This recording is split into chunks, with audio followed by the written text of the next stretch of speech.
the heavyweights of the cylinder extend their reach ever farther as the middle-of-the-pack civs desperately attempt to stave off the inevitable. Hello and welcome to the Civilization V Battle Royale X Season 5, Episode 28. I'm Inyokul, I'll be your humble narrator for this week, and let's go ahead and jump into Episode 28, Struggling Against the Current. Hello everybody, and welcome to Episode 28 of the Civ Battle Royale X Season 5.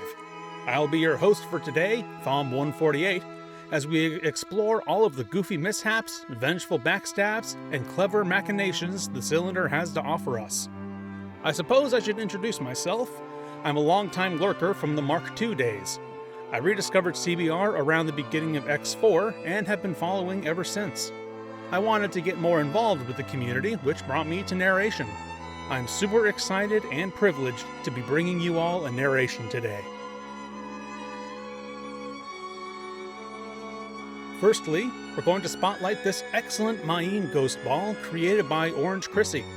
Mayan was one of the first rumped civs of the game, and they just kept getting beaten down by Phoenicia all the way until their last breath. RIP. Let's also take a look at Sonic Fan's amazing tile-accurate map. Some notable changes in the map last episode include Hixos and Chono making landfall in Central America, Bjarma beginning to push into Estonia, and Ethiopia being reduced to a mere city-state by their neighbors. Let's keep an eye on those fronts and see what happens today. As always, a special thanks to all the Ko-Fi supporters without whom this niche little internet curiosity wouldn't be possible. I don't have the PRs yet, so I'm going to guess that the spotlighted civ will be Guaycuru.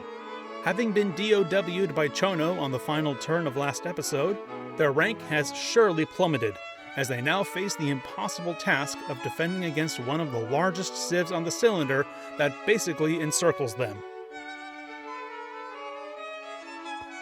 Millennia-old legends spoke of Bjarma as a land ruled by an all-powerful dragon king, capable of transforming into a flying beast raining fire upon his enemies. It had long been assumed that such legends were mere fantasy, propaganda supporting the immortal Harakur's rule. And yet, outside of Parnu, the legends became reality. Great metal dragons laid waste to the Estonian heartland, sweeping over battle lines that had become cemented over centuries of stalemate. The Blitz would become known to history as the Byapening. As an Estonia fan, this makes me very sad. Credit to Bjarma, they struck at the perfect moment, right after the flight power spike and before Estonia could get their own planes online. Kohtla-Järve and Narva will likely flip at least a couple of times, but it's difficult to imagine Estonia ever reclaiming those cities for good. As expected, Estonia is able to flip Kohtla-Järve and Narva. They're fighting hard and might be able to at least slow Bjarma's pace, but I still don't have much faith in them escaping this war without being a rump. Meanwhile, Roran cavalry takes an all-expenses-paid vacation to Scythia. Maybe that's why Roran's so broke.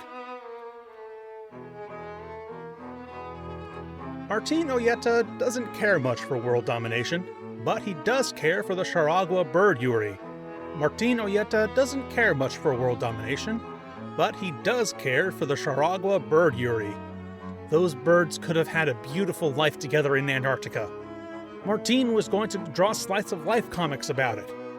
Enraged, he launches an invasion we haven't seen out of Chono in probably 10 episodes, bringing the entire weight of the Chono machine down upon Guaycuru as revenge.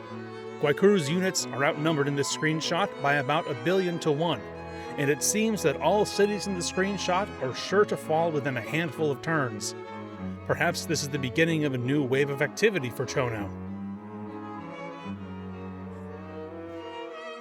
The partition of Teotihuacan continues, as Chono takes Waka and Susquehannock takes Hixos, while forcing Washaktun into the yellow. Teo is in the odd position of being partitioned by far superior civs that nonetheless don't have an avenue to invade over land. The Tlingit citadels around the Teo capital also make it extremely difficult to invade for anybody except Tlingit. Because of that, I imagine Teotihuacan will survive these wars, though not without losing a few cities. Herero follows in the footsteps of most of the Cylinder and adopts autocracy. While they've sent a decent contingent of forces over the mountains to threaten Maravi, they haven't even damaged the capital yet. This should be an easy slam dunk, but I just have trouble believing Herero is ever going to do anything. Meanwhile, Seychelles has built up a mighty impressive navy off the coast of East Africa. They should really turn that on someone. Right next door to the carnage of Bjarma-Estonia, we get a good look at the ever-sleepy Kalmar Union. Their sleepiness has apparently drawn the ire of Dihya of the Alresz, who plots an invasion despite the entire continent of Europe that happens to be in the way. A Pegu swordsman docks outside of Lübeck.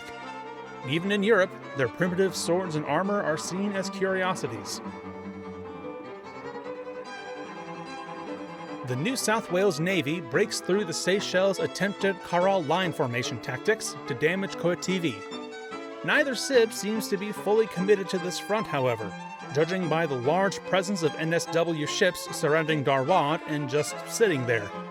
I expect Seychelles will be able to push back this invasion. Alresz declares war on Hixos, immediately bombing 3 cities into the red. After waiting so long for Hixos to declare war on anybody, literally anybody, they're just going to get steamrolled by Alresz.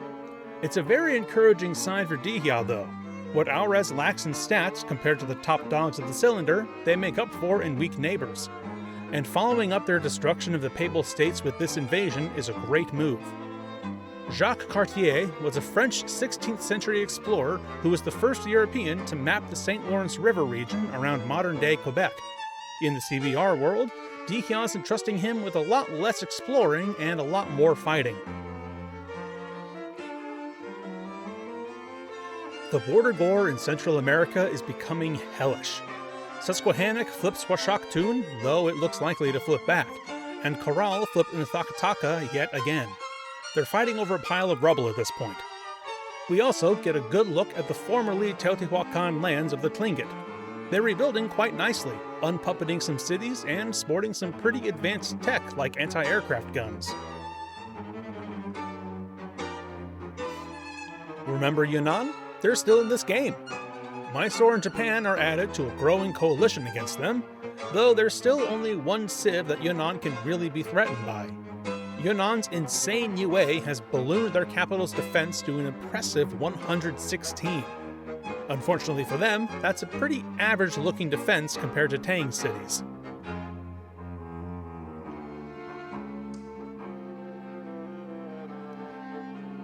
A sizable Chono fleet surrounds the Tlingit city of Uma.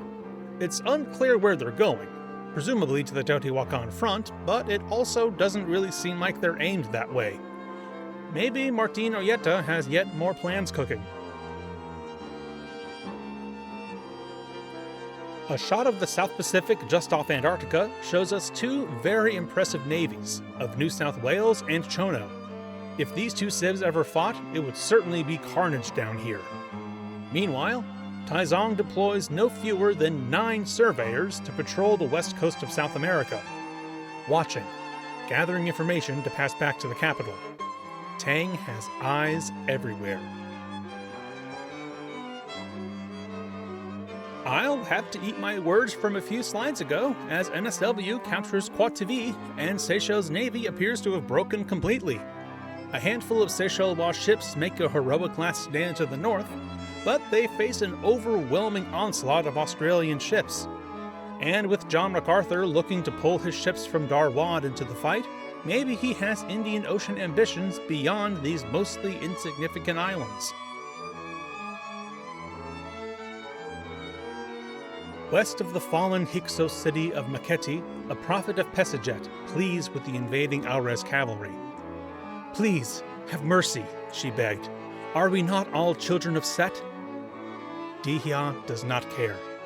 She only wishes to conquer. Hyksos' 2 disconnected cities, Makete and Arges, fall. The Alresz planes bomb 2 more cities into the red.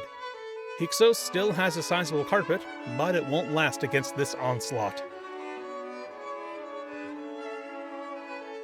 San Martin del Tabacal and Cachoeira fall to the Chono immediately, as expected, while Guaycuru's temporary capital of Jesus Maria falls to the Chono fleet at the bottom of the screen. Esso's last stand of the continent falls to Laguna Martin, where they're mobilizing every last able body to defend their lands. Unfortunately, that means 4 great workers and a great musician. I don't think that'll end well. Farther south, the Chono fleet descends upon Guaycuru's Antarctic colonies.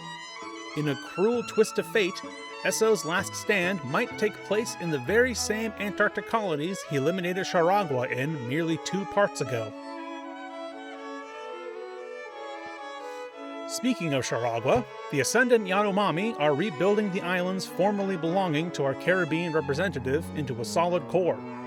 Notably, they're starting to fill up their core with planes and have cruisers online, so they're starting to catch up to the other top dogs in terms of tech. They also have a lot of great musicians.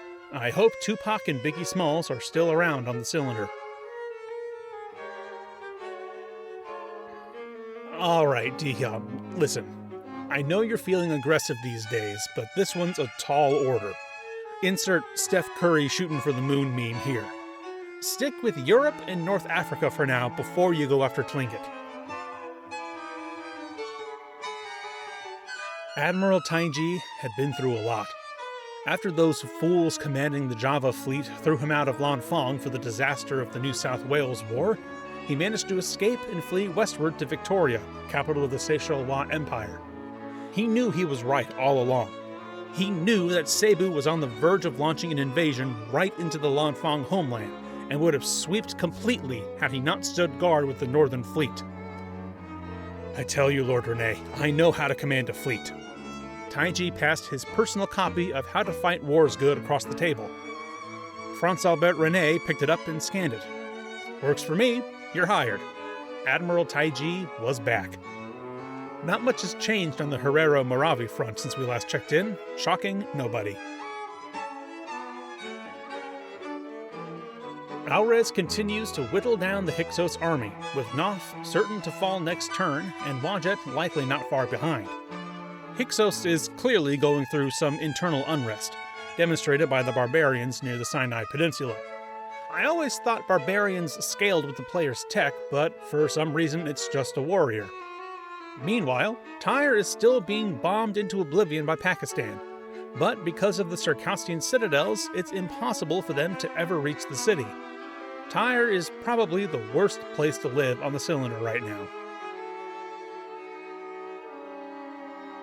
Laguna Martin falls, and Guaycuru is exiled from the continent. All that remains are 2 workers fleeing south of the city that will surely be captured next turn. Despite their sleepiness thus far, Chono are a terrifying force to behold. Martin Oyeta chases down Esso as whatever remains of Guaycuru flees eastward. They will pay for what they did to Anacauna. Meanwhile, a Scottish privateer and a Susquehannock caravel fight to the death in the middle of the Atlantic. Probably the most action we've seen out of Scotland in centuries. On the Bjarma-Estonia front, there's a short lull in the fighting. Both sides are drained of their land armies, and Estonia seems to have stopped the bleeding for now. Bjarma has secured Kotlayarve and Parnu, while Estonia's Baltic Sea supremacy has helped them hold on to Vasa and Narva. Estonia has shown remarkable resilience, and if they can just hold out until they get planes of their own, maybe they can still turn it around. Lord Rene, the situation is dire. Our fleet has scattered. Poitevin and Bekala are both in the hands of those rum-addled pirates. I know we can still reclaim our islands, if only we had some reinforcement from the Madagascar fleet. We will regroup and await more ships. Yours truly, Admiral Antoine Paet. Paet, I have it on good authority from one of my new admirals that we are not to move our Madagascar fleet. Danger could lurk around any corner. Retake Bekala and Poitevin with whatever ships you can still muster and report back. Dictator Franz-Albert René. Onondaga sends their bravest soldiers on the trek across Greenland to attack the most remote city on the cylinder, Ebahamo. Even though Karankawa has literally 0 land units to defend, I'm still not sure Onondaga will get the city flip with the meager force they have now. Mary I declares war on Potiwara. Why not declare war on Onondaga? All these Greenland cities would fall in an instant. Zazao and Ethiopia make peace, ending one of the longest active relevant wars and presumably closing one of the cylinder's most storied rivalries this season. It all began back in episode 2, when Ethiopia and Wassoulou declared one of the first wars in the season in a coalition against Zazao. This was the infamous war that resulted in the first city capture of the season, Wassoulou capturing Turunku. And while Ethiopia only had a minor role to play in that war, Amina still never forgot that initial humiliation. Their second war began on turn 159, and what followed was a back-and-forth flip-fest around Lake Chad, ending in a city swap of Adama and Fatika. Their third war began on turn 256, and Zazao managed to push all the way past Gondar and Mekelle before Luba entered the fray to help Ethiopia. Any weak-willed civ would have been broken by this two-front war. Yet, Amina refused to give up, and despite being pushed all the way back to Lake Chad and nearly losing cities to Luba, they came all the way back and declared a devastating blow to Ethiopia, finally securing Gondar and Mekelle. And that brings us to the present day. Ethiopia makes peace with Zazao, ending one of the longest active relevant wars, and against all odds, Zazao has withstood the pressure to overcome their historic rival. Congratulations, Amina.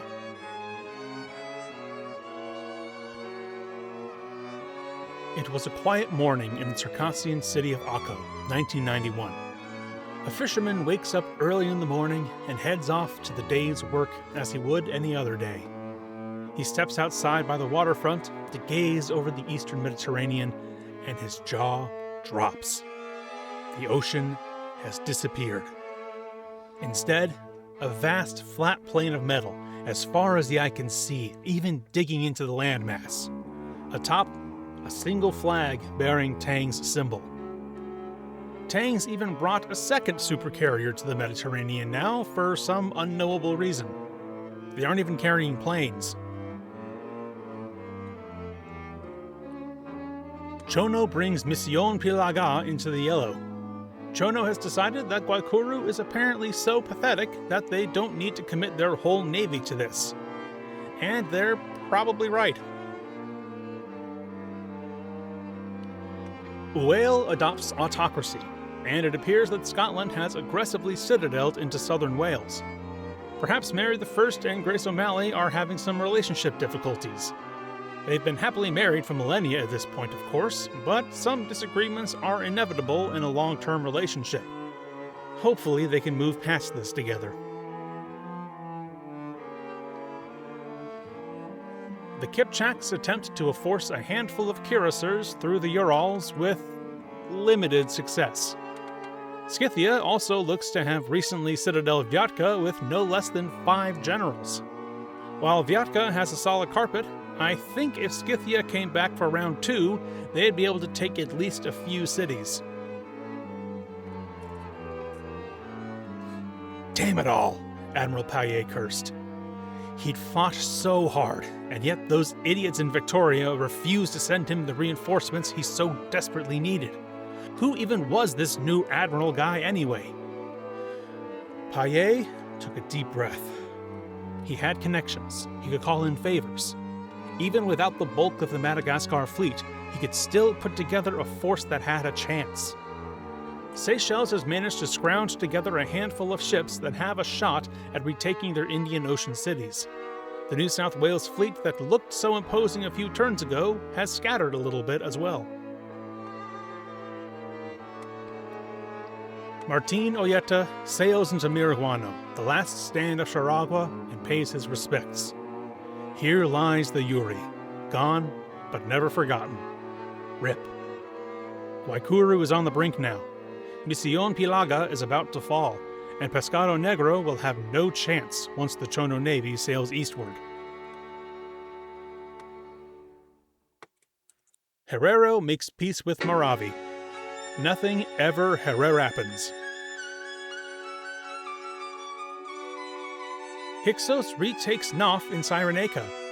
While Alresz has completely uncontested air supremacy, with the full 5 Hixos cities in the red, they seem reluctant to take the space with their actual army. The partition of Central America continues, with Susk solidifying their grip on Washaktun, and Chono capturing Nthakataka and Pachan while bringing Oshwitik to the yellow. Let's have a moment of silence for Corral, who, after flipping Nthakataka over 20 times, are going to be left with nothing, now that Chono has secured the city in one shot. Oshwitik looks sure to fall, but I still think Teotihuacan will survive on account of the Tlingit borders only allowing a one-tile gap to advance troops through. Spearthrower Owl has become Shakesh's little bro. Victorious over both of their historic enemies, Wasulu and Ethiopia, Queen Amina celebrates by becoming Dictator Amina and adopting autocracy. I really hope Zazao declares war on Hixos just so they can get one last big win before inevitably getting cleaned up by Alresz/Seychelles or Pakistan. There's also a Scottish archer just hanging out in Lake Chad. I hear it's nice this time of year. There are 76 Tang planes in this shot. I counted. Of course, we have no way of knowing how many are secretly nuclear weapons, but that only makes it even more terrifying. We also get a look at the Etelman colonies on what I believe is Palau, IRL? I totally forgot they ever got these Pacific colonies. Of note, Cebu also finally has planes, though I fear it might be a bit too late for them at this point.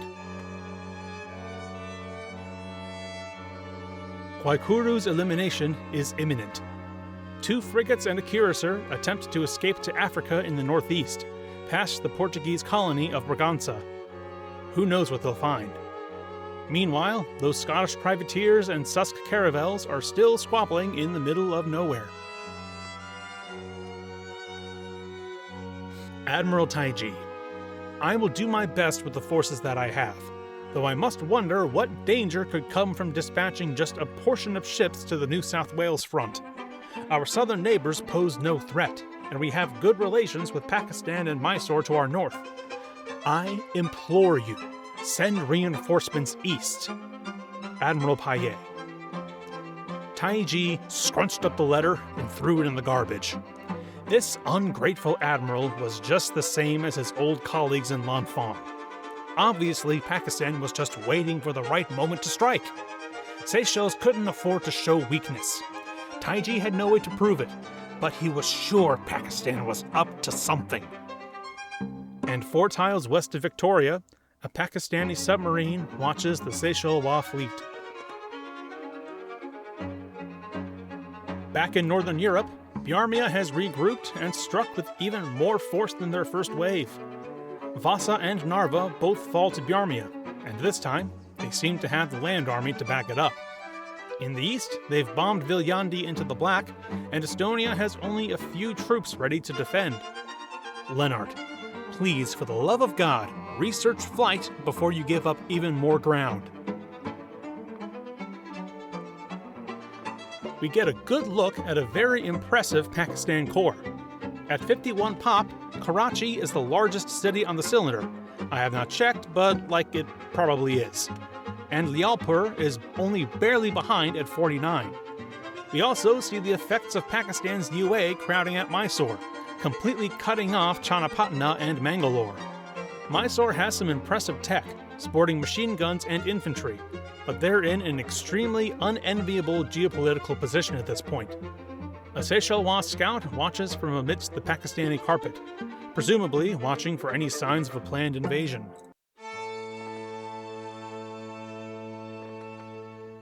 Circassia and Estonia clearly have a special bond, judging by all the Estonian ships on vacation in the Black Sea and Caspian Sea. As such, Ismail Berzeg comes to Lennart Meri's aid and declares war on Bjarmia. They won't be able to help much, but I'm sure Lennart appreciates the moral support. Tang appears to be using their supercarrier to build a bridge from Anatolia to Cyprus. The wonders of modern technology. As morning broke, Admiral Paet's men raised the Seychelles flag in Bacala once again. Despite all the setbacks, and frankly idiotic behavior from his superiors in Victoria, Paet had succeeded in his mission. Suddenly, a crew member burst into his office. "Sir, Itelman's ships launched a surprise attack on Quativi. They've made a deal with the Aussies." Paet was done with this shit. Pescado Negro falls, and Guaycuru is eliminated in 52nd place. As the 7th-ranked Civ in Episode 0, they had a lot of expectations going in. Expectations that they utterly failed to live up to. Passive and disjunct settling in the early game left them completely outscaled by Chono and at their mercy for essentially their whole lifespan. Guaycuru's game could have ended 15 parts ago if Chono ever decided to hit the big red button, but Chono allowed them some life. With that time, Guaycuru fought some long back-and-forth wars with Potiguara, cleaned up Charagua's Antarctic escape plan, and didn't do much of anything else. I will personally not miss them. Edward Corvan, a former Guaycuru great musician captured by Chono, is in our world a 19th century English songwriter known for writing songs in the traditional Tyneside dialect of English. Perhaps he will keep the traditional forms of Guaycuru song alive on the cylinder.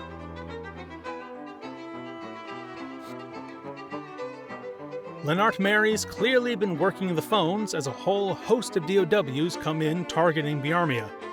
Unfortunately, none of them are particularly relevant. The Bjarma-Estonia front continues to move slowly, and a Bjarmian rifleman bravely sails across Lake Ladoga in an attempt to seize Viljandi.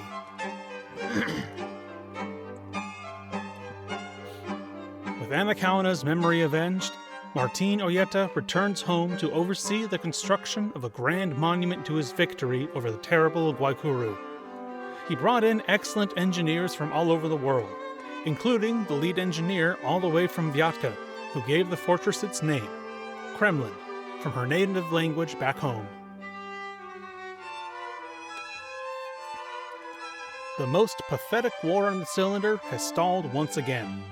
Onondaga's invasion force has been reduced to one musketman and a half-dead cuirassier. Karankawa built a trebuchet in Ebahamo, and I guess that was just too much to handle. Did you know this war has been going on for over 200 turns? It's the longest active war that could conceivably be called relevant. Is it really all worth it? Surrounded by elite powers on all sides, Mysore has decided there's only one way to ensure their survival in the brutal geopolitical landscape of the modern day: weapons of mass destruction. Mysore completes the Manhattan Project, the second Civ to do so after Tang. Also, is that a Ternate galleass hanging out in the Bay of Bengal? The partition is nearly complete as Chono captures Oshwitik. Teotihuacan is completely depleted. Their only military unit on the screen is a single rifleman way over in Tlingit territory. And the Chono artillery in Tlingit territory reveals that the two powers have agreed to open borders, which puts my previous assumption about Teotihuacan's safety into serious jeopardy. Lanfang has been reduced to a shell of its former self, but there's still the hosts of the World Congress at least. The former Lanfang territories, now belonging to the NSW, seem remarkably empty, except maybe in the Plains Department. Admiral Tangi would not be happy with this naval positioning. Alresz breaks through the Hixos line, capturing Gazat, Nof, and Wajet. Hixos' once impressive Mediterranean navy is now almost completely gone. Their time might be running out. Meanwhile, those Tang supercarriers just keep on spinning around and around in the eastern Mediterranean. Admiral Tangi. Bacala has fallen, and Admiral Paet was killed in the struggle. Port Glaude still holds, but it is cut off by the Itelmen NSW blockade and sure to fall. The battle is lost. We will gather our remaining ships and flee back to Madagascar. Deputy Jean-Marc Vidot.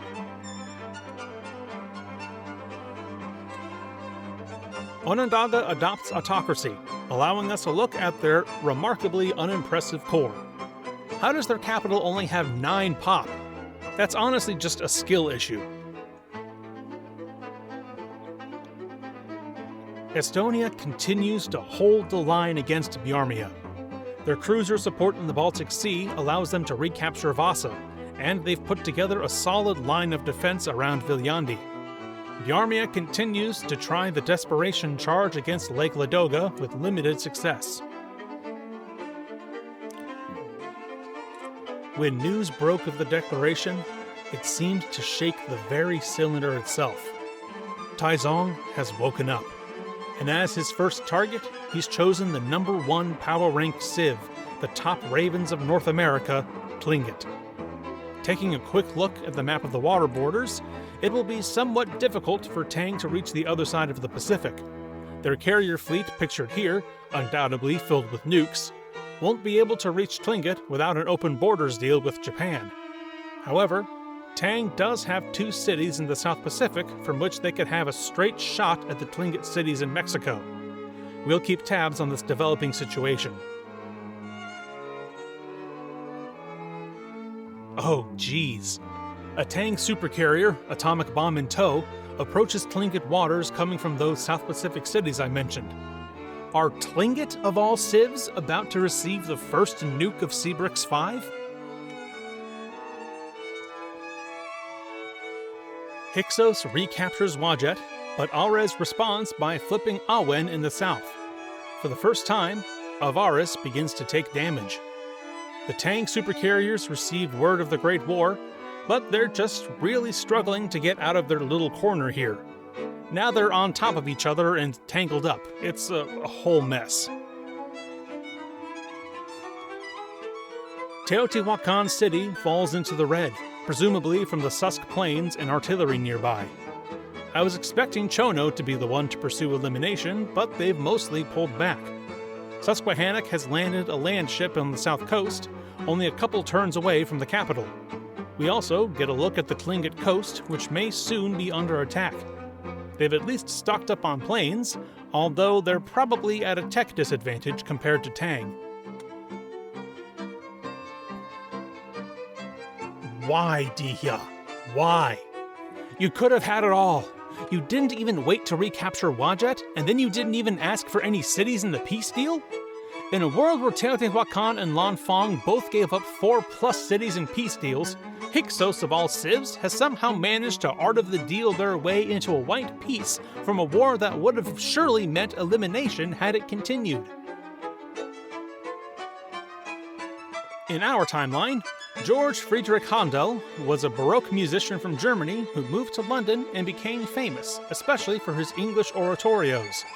In the CBR timeline, he was born in Kiel, a city in the Hanseatic League, before moving to Yunnan and becoming a star of the East Asian music world. His most famous work, Messiah, tells the story of the legendary Shoshin's dramatic death and reincarnation in Nanzan. Esso may have been determined to make his final stand in Pescado Negro, but not all of his subjects were so eager to die. What remained of the Guaycuru fleet sailed east, refusing to stop until they were sure the Chono pursuit had given up. Now they will sail the southern seas for the rest of their lives, looking for a land to call their own. Kipchaks and Viatka are still at war. Nothing has happened. That's all I have to say about this. Kalmar jumps into the fray and declares war on Estonia. This is an opportunistic play that could net some big gains for them. And with Estonia fighting on 2 fronts, including the Baltic Sea, it's going to be a lot harder for them to hold the line against Bjarma. Estonia has defended better than I expected thus far, but this might just be the blow that breaks them wide open. The Susquehannock artillery has moved out of the way, meaning it's a straight shot for the land ship to reach Teotihuacan now. Prime your F keys, everybody. I'm really desperate for a shot of the Tlingit-Tang War, but it seems nothing dramatic has happened yet. Tlingit's Mexico cities are still untouched.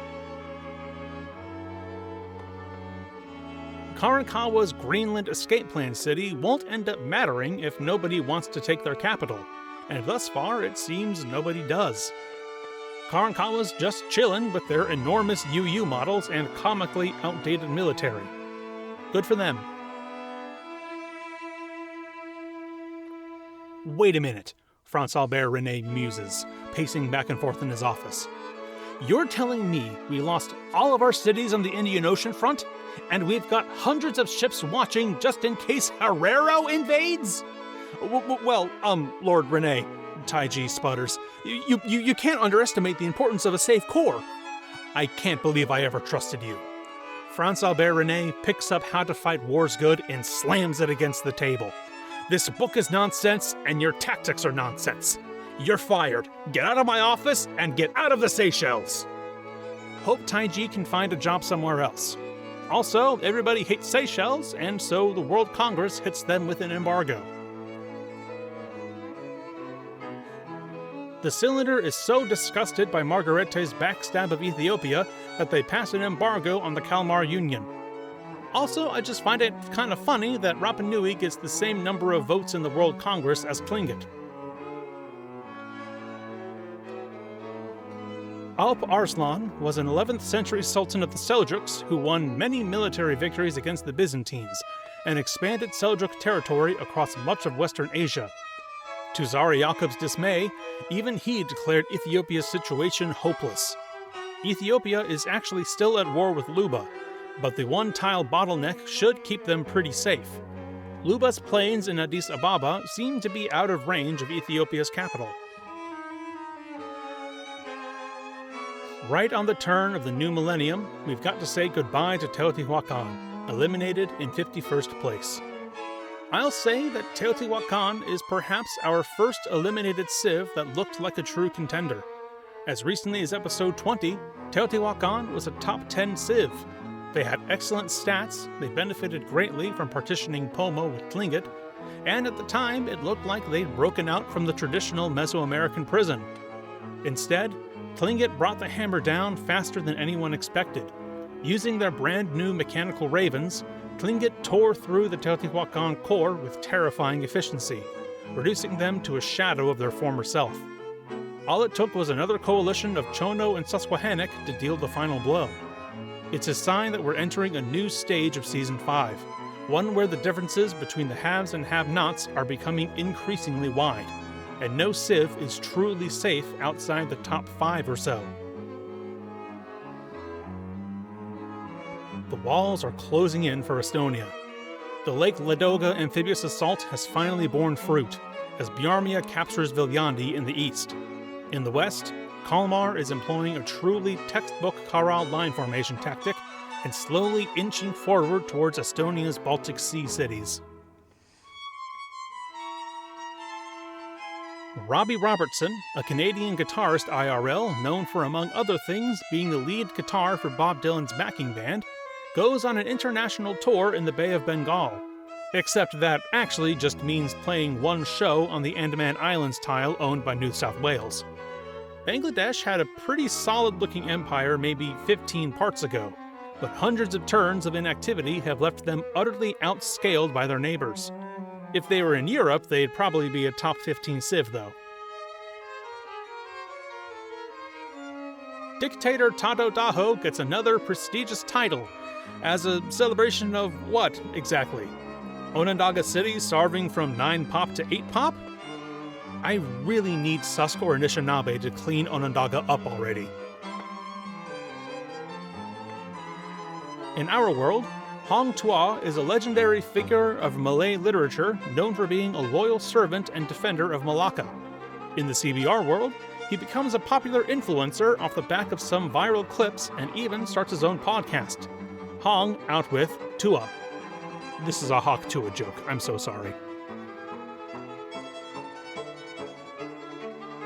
With Admiral Tangi fired in disgrace from the Seychelles command, Seychelles finally sends reinforcements from Madagascar to the Indian Ocean front. It might be coming too late though, as both NSW and Itelmen have significant forces in the area now. Quattivi flying Itelmen colors makes me wonder what the farthest flung city of the season is thus far from the owner's capital. My guess would be this. I can't think of anything farther off the top of my head. Since we last checked in, Mary's popped another citadel right on Grace O'Malley's doorstep. Guess they really are having some marriage troubles. Roran makes peace with Seychelles, giving us an excuse to look at their core, which doesn't look too bad. Their enormous carpet of cavalry is slowly getting upgraded to a carpet of land ships, which is still far behind Tang tech, but a step in the right direction.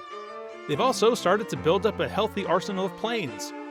Now, if only they could please just kill Gru Crane already. Kalmar captures Vasa with a cavalry, but otherwise their invasion looks remarkably lackluster. A small force concentrated in the south attempts to take Bergen, but with no artillery or air support, it won't make much progress. Estonia continues to impress with their defense. Hixos pieces out of a couple of almost relevant wars with Seychelles and Circassia. On the sidebar, we can see that Pakistan has completed the Manhattan Project.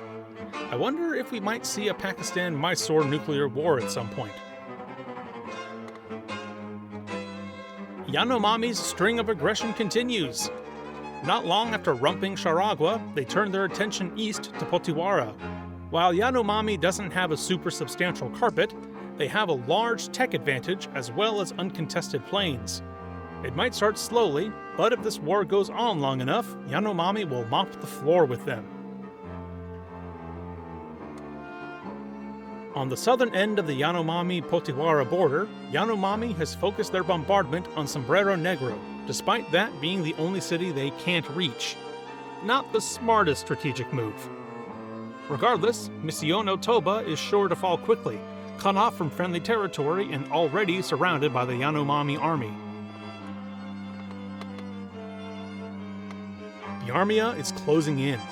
Tallinn has fallen into the red, and a Bjarma cuirassier sits only a couple tiles away. While Kalmar's invasion hasn't been particularly competent, they've done enough to pull resources away from Estonia, giving Bjarma the opportunity to go for a crushing blow. I'm not sure if sheer grit can save Lennart anymore. He needs a diplomatic masterstroke to get out of this one. It's utter chaos in the South Indian Ocean, with Seychelles, NSW, and Itelmen ships alike all fighting desperately for control of these godforsaken islands. Perhaps Taiji was right all along. Maybe these islands just aren't worth it. The Tang core is as frightening as ever. Interestingly, their cities which used to be full to the brim with planes are now almost all empty. I imagine Taizong loaded them all onto carriers to head to Tlingit. Still don't know what's going on over there, though. Davi Kopinawa is opting for a two-pronged approach here. In the north, the Yanomami Navy focuses on Sagi with air support, while the land army concentrates in the south on Katu. He's even avoiding the classic blunder of spreading troops way too thin over a long front. It's remarkably smart tactics for an AI game. And yet, even as Tallinn falls into the red, Lennart Meri refuses to buckle. Estonia recaptures Narva, pushes the Kalmar troops out of Bergen, and sets up a new line of defense west of Viljandi. They're making great use of their Baltic Sea control, filling every tile with cruisers firing upon land troops. I know this war will be the end of any hopes of Estonia succeeding in this season, even if it doesn't kill them outright. But regardless of what happens, they've put up a defensive performance to remember today. They've shown incredible grit, heart, and an utter refusal to quit. And isn't that what makes the CBR so magical? Davi Kopinawa's invasion keeps going exactly according to plan. Mission El Toba has fallen as expected, bringing Yanomami's original capitals total up to 4, which I believe gives him the sole lead in capitals. Katu falls to the black with a cavalry ready to deal the final blow, while the navy in the north brings Sagi into the red. And while Alresz might have left Hixos to live another day, Agent Pesh has an inside scoop for us that Dihya might be looking to finally take out Phoenicia once and for all. But that's going to have to wait for the next episode. I'm Tom148, and it's been an absolute pleasure to take you through the wonderful, wacky, bloodthirsty world of the CBR. Until next time. And I've been Inyokol. Thank you so much for listening, and I'll see you again next week.